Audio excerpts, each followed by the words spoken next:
ಚಿತ್ರ ಕಷ್ಟಪಟ್ಟು ತೆಗಿತಾ ಇರ್ತಾರೆ. ಈ ಚಿತ್ರರಂಗದಲ್ಲಿ 45 ವರ್ಷಗಳಿಂದ ನಾವು ನೋಡಿ ನೋಡಿ ನೋಡಿ ಇದು ಇಷ್ಟೇ ಅಂತ. ಅಂದರೆ ಮೊದಲು ಚೆನ್ನಾಗಿತ್ತು, ಈಗ ಬರ್ತಾ ಬರ್ತಾ ಬರ್ತಾ ಥಿಯೇಟ್ರಿಗೆ ಜನ ಬರೋದು ಕಮ್ಮಿ ಆಗಿದೆ. ಯಾಕೆಂದರೆ ಮನೋರಂಜನೆ ಮನೆಗೆ ಬಂದ್ಬಿಟ್ಟಿದೆ.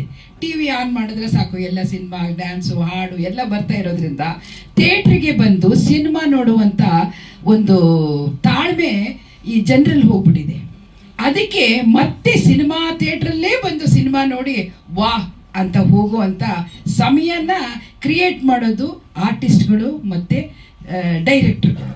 ಥಿಯೇಟ್ರಿಗೆ ಬಂದು ನೋಡಬೇಕು ಅವರು. ಹಾಗೆ ಮಾಡೋ ಅಂಥದ್ದು ಯೋಗ ಇವ್ರಿಗೆ ಬಂದಿದೆ. ಈ ಸರ್ ಸಿನಿಮಾ ತೆಗ್ದಿದ್ದಾರೆ, ಅವರಿಗೆ ದೇವರ ಆಶೀರ್ವಾದ ಇರಲಿ. ಮೊದಲು ಕಾಶಿನಾಥ್ ಅವರು ಒಂದು ಪಿಕ್ಚರ್ ಮಾಡಿದರು ಫಸ್ಟ್ ಟೈಮಲ್ಲಿ. ಆವಾಗ ಅಭಿನಯ ಹೀರೋಯಿನ್ ಮಾಡಿದರು. ಆ ಸಿನಿಮಾ ನೋಡಿಬಿಟ್ಟು ಎಲ್ಲರೂ ಏನ್ರಿ ಇದು ಹೊಲಸು ಸಿನಿಮಾ ಇಂಥದ್ದು ತೆಗ್ದಾರೆ, ಏನ್ರಿ ಇದು ಹೊಲಸು ಸಿನಿಮಾ ಇಂಥದ್ದು ತೆಗ್ದಾರೆ ಅಂತ ಪಾಪ ಕಾಶಿನಾಥ್ ಅವ್ರು ಸುಮ್ಮನೆ ಬಾಯಿ ತಕ್ಕೊಂಡು ಹಿಂಗೆ ನೋಡ್ತಾ ಇದ್ರು, ನಂದು ಹೊಲಸು ಸಿನಿಮಾನ ಅಂತ. ಆದರೆ ಅದೇ ರಿಕಾರ್ಡ್ ಬ್ರೇಕ್ ಆಯಿತು. ಎಷ್ಟು ಪ್ರದರ್ಶನ ನೀಡ್ತು ಅಂತ ನಿಮ್ಗೆ ಗೊತ್ತಿದೆ. ಕಾಶಿನಾಥ್ ಮೊದಲನೇ ಚಿತ್ರ ಎಲ್ಲ ಒಲ್ಗರ್ ಅದರಲ್ಲಿ ಉಮಾಶ್ರೀ ಅವರು ಮಾಡಿದರೆ. ಉಮಾಶ್ರೀ ನಾನು ಇದರಲ್ಲಿ ರಂಗಮಂದಿರದ ಹತ್ರ ಕಲಾಕ್ಷೇತ್ರದಲ್ಲಿ ಕೂತ್ಕೊಂಡ್ರೆ ಉಮಾಶ್ರೀಗೆ ಬಂದು ಬೈಯೋರು, ಏನಮ್ಮ ಇಂಥ ಸಿನಿಮಾ ಮಾಡಿದೀಯ ನೀನು, ಏನಮ್ಮ ಇಂಥ ಸಿನಿಮಾ ಮಾಡಿದೀಯ ನೀನು ಅಂತ. ಅವಳು ಏನೇ ನಾನು ಅಷ್ಟು ಹೊಲಸು ಮಾಡಿದ್ದೀನ ಅಂತ ನಮಗೆ ಹೇಳೋಳು. ಆದರೆ ಇವತ್ತು ಅವಳು ಅದ್ಭುತ ನಟಿ ಅಂತ ಅನಿಸ್ಕೊಂಡ್ಳು.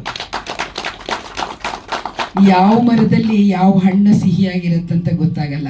ಇವತ್ತಿವ್ರು ಮಾಡಿರೋ ಪ್ರಯತ್ನ ಆ ರಾಘವೇಂದ್ರ ಸ್ವಾಮಿಯವ್ರನ್ನ ಆಶೀರ್ವಾದ ಮಾಡಲಿ. ಈ ಚಿತ್ರ ಯಶಸ್ವಿ ಕಂಡು ಇವ್ರ ಶ್ರಮಕ್ಕೆ ಆಶೀರ್ವಾದ ಮಾಡಲಿ ಅಂತ ಕೇಳ್ಕೊಳ್ತೀನಿ. ಜೈ ಹಿಂದ್. ತಮ್ಮ ಆಶಯದ ನುಡಿಗಳಿಗೆ ಥ್ಯಾಂಕ್ ಯು ಅಮ್ಮ. ಈಗ ಮುಖ್ಯ ಅತಿಥಿಗಳಾದ ನವೀನ್ ಶಂಕರ್ ಸರ್ ಅವರು ಒಂದೆರಡು ಮಾತುಗಳನ್ನ ಆಡ್ಬೇಕಂತ ಕೋರ್ಕೊಳ್ತೀನಿ.